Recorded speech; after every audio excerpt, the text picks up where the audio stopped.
Buenas tardes, ingeniero. Esta es la exposición Introducción a la Comunicación. Nosotros somos del grupo 4 del bloque TM1. Los integrantes somos Leonardo Paul Verapila, mi persona, Derlis Kevin Pucha, Luis Andrés Lema, Carla Gabriela y Núñez Santiago. Vamos a exponer el módulo 1, la importancia del conocimiento de la comunicación. El primero de estos, la comunicación y la comunicación científica. En la comunicación podemos definirla como la transmisión de información entre dos o más personas y se utilizan códigos lingüísticos. Entre estos tenemos el oral, el escrito, el visual y el gestual. El oral implica procesos de transmisión e intercambio de ideas mediante el habla. El escrito es la redacción de párrafos mediante normas ortográficas. El visual es un conjunto de imágenes que nosotros podemos descifrar en nuestra cabeza y podemos tomarlas como interpretaciones. El gestual es el lenguaje que utilizan las personas con problemas auditivos, que son el lenguaje de las señas. Cabe recalcar que la comunicación utiliza elementos. Entre estos tenemos el contexto, el emisor, el receptor, el código, el canal y el mensaje, los cuales serán explicados más adelante por mi compañero. La comunicación científica. La comunicación científica también es la transmisión de ideas. La diferencia es que para estas se utiliza un conocimiento más profundo sobre las ciencias y también utilizamos un lenguaje técnico que haga referencia a las diversas ciencias que estamos utilizando para transmitir estas ideas. Tema 2. Comunicación oral y escrita. ¿Qué es la comunicación oral? Es el medio por el cual el ser humano transmite necesidades múltiples utilizando una misma lengua, que sistematizada produce el habla para interactuar con otros entes sociales. Esta clase de comunicación se debe dar de manera clara y concisa, para así evitar malos entendidos. Características de la comunicación oral. Para su comprensión necesita de un órgano auditivo, es decir, el oído. La comunicación oral se presenta según el orden progresivo que ocupa cada palabra en una cadena hablada. Esta misma se da a la retroalimentación inmediata y se logrando obtener conclusiones de la conversación. La comunicación oral se enriquece de cuando se emplean elementos paraverbales, como son gestos, movimientos de manos, etc. El hablante en la comunicación oral puede revocar lo dicho, pero sin quitar el efecto que ya ha causado en el que escuchó. Claros ejemplos de la comunicación oral se dan en oratorias, discusiones, simposios, noticieros redactados por televisión o radio, etc.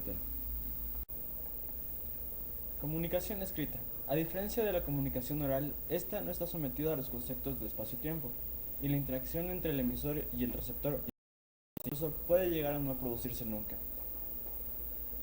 Por otro lado, la comunicación escrita aumenta las posibilidades expresivas y la complejidad gramatical, sintáctica y léxica con respecto a la comunicación oral entre dos o más individuos. Características de la comunicación escrita. En esta la visión es del sentido instrumento que facilita la comprensión de lo escrito. La retroalimentación no es inmediata. El tiempo hay que aprovecharlo para el análisis y la corrección de la misma. En la comunicación escrita se deben manifestar textos organizados jerárquicamente y bien redactados por ende. De esta manera el lector entenderá el mensaje y podrá dar una respuesta recíproca al manifestado. El mensaje puede o no ser verificable o claro, y pues este tiene que ser transmitido en bases y argumentos verificados. Soy ingeniero, mi nombre es Luis Andrés Lema y voy a presentar el tema sobre la comunicación oral y escrita. La comunicación oral y escrita se divide en dos factores fundamentales, un emisor y un receptor. Un emisor es la persona que emite o envía un mensaje y un receptor es el que lo capta y lo entiende. Para poder transportar un mensaje se necesita un código o una señal en el cual se aplican escritos, se aplican emails o se puede aplicar todo tipo de escritura en la que una persona puede comprender a otra. En este tema tenemos un canal que es por donde se envía el mensaje codificado, ya que puede ser un medio de comunicación o también un mensaje de texto o cualquier cosa que nos permita comunicarnos con otra persona y que nos entienda. El contexto de estos mensajes se refiere hacia hacia lo que podemos interpretar, hacia lo lingüístico de una persona, a lo que puede llegar a entender en medio de una conversación, ya que mediante los contextos podemos entender a qué nos estamos refiriendo.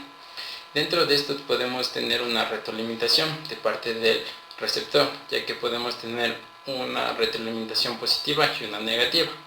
Cuando tenemos una retroalimentación positiva, podemos darnos cuenta que tenemos una respuesta clara y es esperada a la que nosotros preguntamos. Negativo es cuando se obtiene una respuesta que no es acorde a lo que estábamos buscando y por lo tanto no obtenemos algo esperado. Y para finalizar el tema tenemos el ruido. Son factores que pueden afectar a la comunicación, puede ser algo que evite que el mensaje llegue completo y se puede dañar lo que se entienda o también podemos llegar a un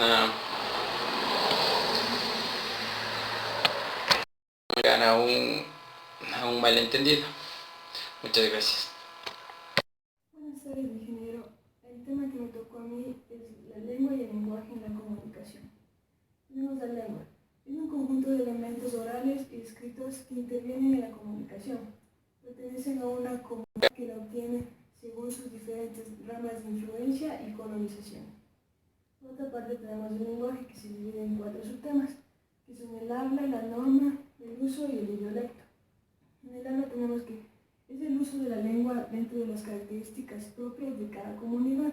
Un ejemplo muy claro tenemos que el español ecuatoriano y el español de España tienen diferente pronunciación, diferente acento, pero sigue siendo español. Acá tenemos la norma. Hace referencia a un código por parte de las personas que hablan un lenguaje, ya sea por tradición o porque es pactado entre ellos. Tenemos el uso. El lenguaje dependerá del nivel de lenguaje que necesitaremos al contexto donde se emplee respondiendo a una función del lenguaje. Y por último tenemos el idiolecto. Es la forma de lenguaje más íntima que se reduce a unas determinadas zonas de una comunidad como grupos sociales o culturales. Aquí un ejemplo sería la forma de hablar de un costeño con un serrano, o la forma de hablar de un cuencano con alguien de Quito. Tienen diferentes formas de entonar las palabras. Muchas gracias. Bueno, a mí me ha tocado hablar acerca de las funciones del lenguaje. Bueno, la primera es la función emotiva. Esta se utiliza cuando el emisor transmite un estado de ánimo que tiene que ver con los sentimientos.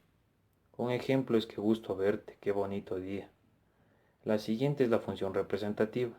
Esta transmite una información objetiva sin necesidad de provocar una reacción ante el receptor. Un ejemplo es está lloviendo. Bueno, la tercera es la función apelativa. Esta influye al receptor para que reaccione ante el mensaje recibido, obligando a hacer o dejar de hacer algo al mismo. Ejemplo, Carlos, haga el favor de traer más agua.